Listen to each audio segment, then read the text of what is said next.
जय हिंद dear student. BSc second year का इलेक्ट्रोमैग्नेटिक्स में हम लोग 2 लेक्चर कर चुके हैं।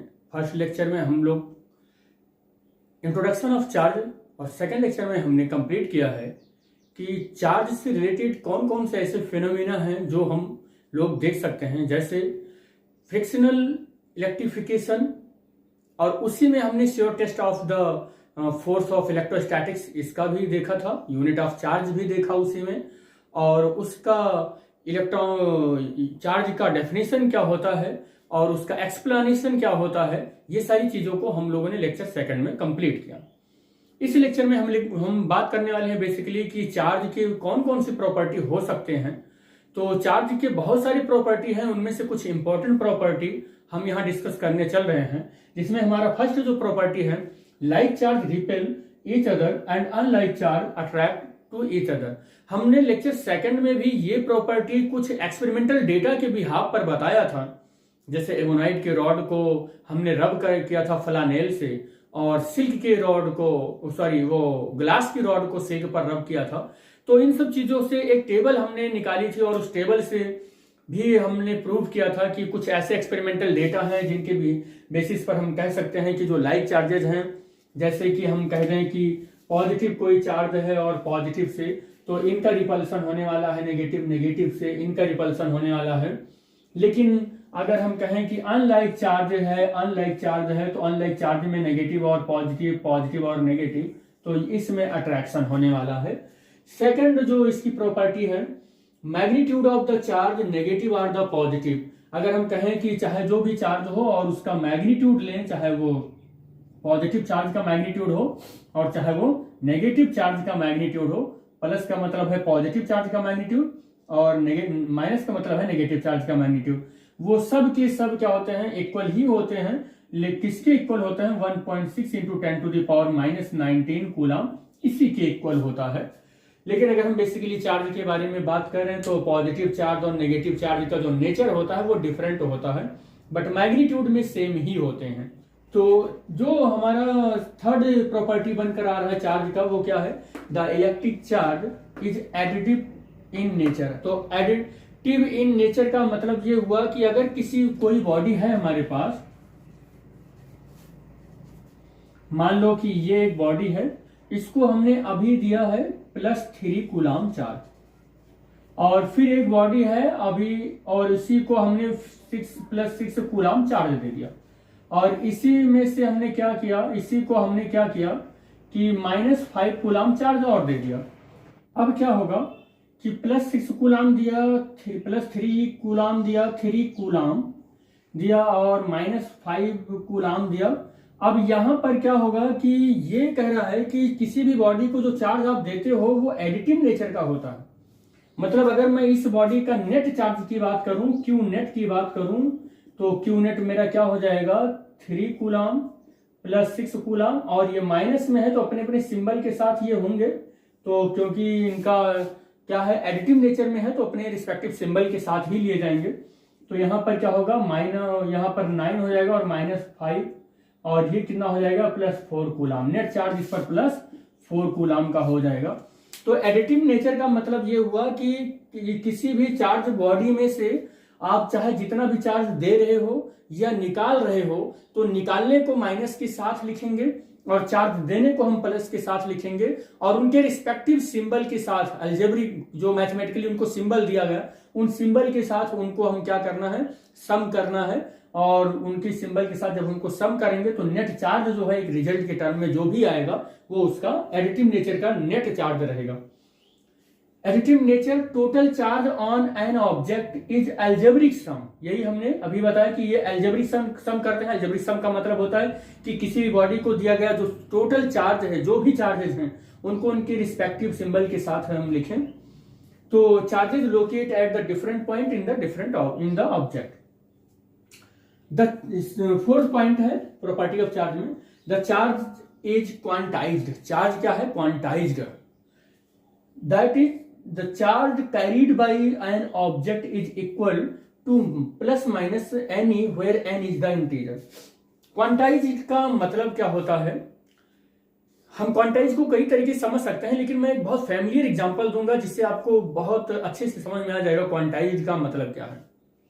जैसे सपोज कर लेते हैं कि मेरे घर में या किसी के भी घर में या आपके घर में मान लो 5 लोग हैं, और आपके घर में 5 लोग हैं, मान लो कि आप सबसे बड़े हो और आपकी शादी हुई और उसके बाद एक बच्चा हो गया।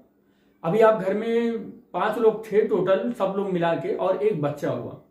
अब अगर कोई आपसे पूछे कि अब आपके घर में कितने लोग हो, तो आप उसको सीधा ये नहीं बोलोगे कि 5.5 हो गए हैं।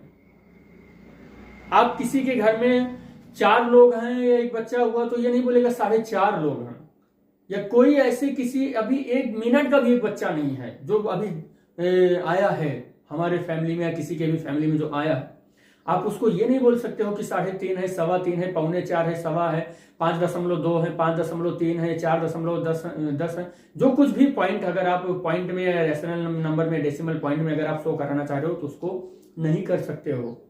आप जब भी बोलोगे तो आप सीधा बोलोगे कि अभी चाहे वो 1 मिनट का ही बच्चा क्यों ना हो, आप बोलोगे कि मेरे घर में अब 6 लोग हैं, मेरे घर में 4 लोग हैं, मेरे घर में 3 लोग हैं, मेरे घर में इतने लोग हैं। उसे कि आप क्या करते हो, परफेक्ट नंबर के टर्म में आप कैलकुलेट करते हो, उसे आप 1.25, 1.25, 1.5 में काउंट नहीं करते हो। तो ठीक इसी तरीके से किसी एटम के पास जो नंबर ऑफ इलेक्ट्रॉन होंगे वो कभी 1.25 में, 1.25 में नहीं होंगे। किसी भी एटम के पास अगर इलेक्ट्रॉन है तो या तो 1 इलेक्ट्रॉन होगा, या 2 इलेक्ट्रॉन होगा, या 3 इलेक्ट्रॉन होगा, या 4 इलेक्ट्रॉन होगा, या 5 इलेक्ट्रॉन होगा। वो एक कह सकते हैं कि पूर्ण नंबर में होगा, कंप्लीट नंबर में होगा।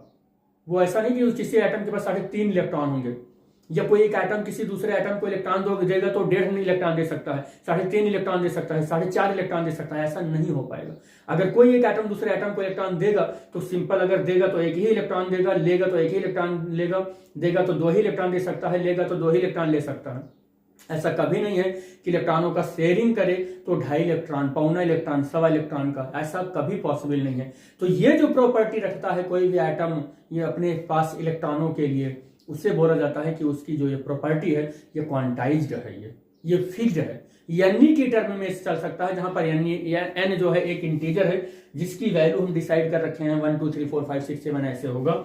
और अगर हम इस तरीके से देखें तो यहां पर एन को हम लिख सकते हैं, अगर एन की वैल्यू 1 2 3 4 5 लिखें तो अगर किसी एटम के पास इलेक्ट्रॉन होगा या शेयरिंग करता है, किसी को देता है या लेता है, तो या तो 1 इलेक्ट्रॉन प्लस माइनस दे सकता है, या प्लस माइनस 2 इलेक्ट्रॉन, या प्लस माइनस 3 इलेक्ट्रॉन, या प्लस माइनस 4 इलेक्ट्रॉन, या प्लस माइनस 5 इलेक्ट्रॉन, या plus minus 6 electron, dot dot dot ऐसे चल सकता है, या प्लस माइनस n इलेक्ट्रॉन चल सकता है। लेकिन कभी भी कोई एक एटम दूसरे एटम से 1.25, 1.25, 1.5 इन सब चीजों में इलेक्ट्रॉनों का आदान प्रदान नहीं कर सकता है। इस प्रॉपर्टी को किसी एटम का जब चार्ज लेना देना होता है तो हम बोलते हैं कि वो क्वांटाइज्ड प्रॉपर्टी को रखता है। इसी तरीके से फिफ्थ प्रॉपर्टी जो है, electric charge of a system is always conserved. तो हम इस पर एक बहुत बड़ा लेक्चर हम लोग करने वाले हैं, क्योंकि मोस्ट ऑफ द स्टूडेंट क्या करते हैं कि जो चार्ज का कंजर्वेशन है ना, वो ढंग से उनको नहीं मालूम होता है। बस सीधा एक रटा रटाया रेडीमेड डेफिनेशन उनके पास होता है कि आप जैसे ही पूछते हैं कि कंजर्वेशन ऑफ चार्ज सुनाइए तो सीधा बोल देता है कि charge neither be created nor be destroyed but we can also change one form to another form, ऐसे बोल देता है। लेकिन ऐसा एक्चुअल में नहीं है। चार्ज के साथ कुछ हेराफेरी हुआ है। जो आज की मॉडर्न थ्योरी उस चीज को एक्सप्लेन करती है, उसका जस्ट एग्जांपल इनहिलेशन और पेयर प्रोडक्शन है।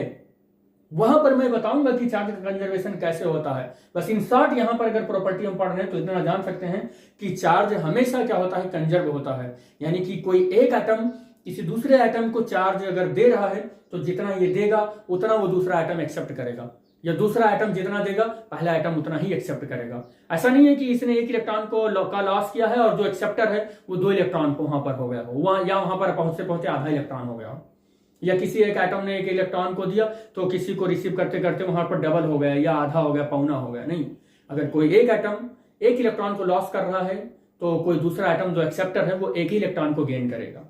तो इस तरीके से जो कंजर्वेशन ऑफ चार्ज है वो हम बोलते हैं कि वैलिड है। या कोई भी कह सकते हैं एक बॉडी से दूसरे बॉडी में चार्ज का स्थानांतरण और ट्रांसफरेशन होता है तो चार्ज वहां कंजर्व होता है। हम अभी तक जो ये प्रॉपर्टी ऑफ चार्ज पढ़ रहे हैं उसमें इतना ही अभी जाने, लेकिन हम इस पर एक सेपरेट वीडियो बनाएंगे कंजर्वेशन ऑफ चार्ज पर, और आपको एक्सप्लेन करेंगे कंजर्वेशन ऑफ चार्ज बेसिकली है क्या चीज। 6 जो हमारी प्रॉपर्टी है वो क्या है, unlike mass the electric charge on an object is not affected by the motion of an object. मतलब मैं ये कहना चाह रहा हूं कि किसी भी मैसिव बॉडी को अगर हम चार्ज दे दें और वो बॉडी अगर मोशन में आ जाए तो उसका अमाउंट ऑफ चार्ज पर उसकी बॉडी के मोशन में आने से या ना आने से, रेस्ट में रहने से किसी भी बॉडी के मैकेनिकल प्रॉपर्टी की वजह से चार्ज पर कोई फर्क नहीं पड़ने वाला है, चाहे वो मोशन में रहे या रेस्ट में आ जाए। हम ये कहना चाह रहे हैं कि मोशन का या रेस्ट का, किसी बॉडी में मोशन का या रेस्ट का जो प्रभाव है वो किसी बॉडी के चार्ज को इफेक्ट नहीं कर सकता है। It is the very important property of the charge. ये 6 वाला और 5 वाला बहुत ही इंपॉर्टेंट प्रॉपर्टी है और इन दोनों के लिए हम सेपरेट लेक्चर करने वाले हैं कि क्या है एक्चुअल में ये चीज जिसको हम लोग कह रहे हैं कि किसी, देखो होता क्या है ना कि अगर कहीं स्पेस में कोई एक घटना घट रही है और वो घटना अगर लाइट की स्पीड से चलती है 3 × 10⁸ मीटर पर सेकंड की स्पीड से चलती है और अगर वो घटना मान लो कि कहीं पर होता है और वो घटना 3 × 10⁸ की स्पीड से चल रही है मीटर पर सेकंड की स्पीड से और हमारे अर्थ तक अगर वो पहुंच रहा है, वो घटना पहुंच रही है, बेसिकली अगर हम सन और अर्थ के बीच की बात कर लें या किसी ऐसी चीज की बात कर लें कि और उसको चलने में अगर वो 1 वर्ष लग रहा है तो उस घटना को रिलेटिविस्टिक या मैकेनिक्स कहता है कि पृथ्वी तक पहुंचने में 365 दिन लग जाते हैं। कोई एक घटना घटे किसी एक दूसरे प्लेनेट पर और अगर उस घटना वो घटना 3 × 10⁻⁷ मीटर पर सेकंड की स्पीड से चले तो अगर 365 दिन में यहां तक पहुंच रहा है तो हम बोलते हैं कि 1 लाइट ईयर लग गया उस घटना को अर्थ तक पहुंचने में, यानी कि मोशन का ये इफेक्ट है। लेकिन अगर कहीं पर वो चार्ज है और चार्ज यहां पर आपने यहां से हटाया यहां रख दिया, यहां से हटाया यहां रख दिया, कहीं पर भी रख दिया और यहां पर भी कोई एक दूसरा चार्ज है तो उसके हटने से या इधर उधर जाने से इसको तुरंत पता चल जाता है। यानी कि जो चार्ज का इफेक्ट है वो रिलेटिविस्टिक चीजों को इग्नोर करके रखता है, वो स्पीड पर डिपेंड ही नहीं करता है, वो अपने आप में फ्री है, मौज मस्ती में रहता है चार्ज और इन सब चीजों को मानता ही नहीं है। यानी कि मैकेनिक्स के जो फंडामेंटल लॉ है वो कहीं ना कहीं पर ब्रेक हो रहे हैं। इसीलिए तो कह रहा है कि जो चार्ज है, अमाउंट ऑफ चार्ज है वो मास पर या रिलेटिविस्टिक चीजों पर इफेक्ट ही नहीं पड़ता है उसका। जबकि हम लोग देखते हैं कि जब कभी भी हमारा इनर्शियल या नॉन इनर्शियल फ्रेम होता है और जब हम देखते हैं कि उसकी स्पीड डिफरेंट होती है तो हम ये भी देखते हैं कि लेंथ का कॉन्ट्रैक्शन हो जाता है, टाइम डायलेट हो जाता है, मास का चेंज हो जाता है, तो इन सब चीजों पर इफेक्ट पड़ता है लेकिन चार्ज पर कोई इफेक्ट नहीं पड़ता है। तो this is the very important property regarding the charge.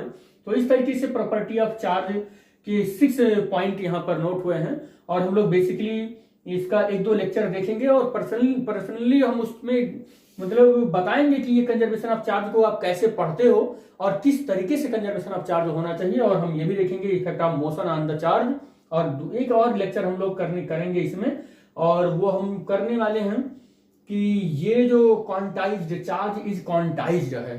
तो अलग अलग तरीके से इन तीनों पॉइंट्स को हम अलग अलग लेक्चर में हम डिस्कस करने वाले हैं। आई थिंक ये आपको समझ में आएगा और आया होगा और thanks for watching the video. Thank you बेटा।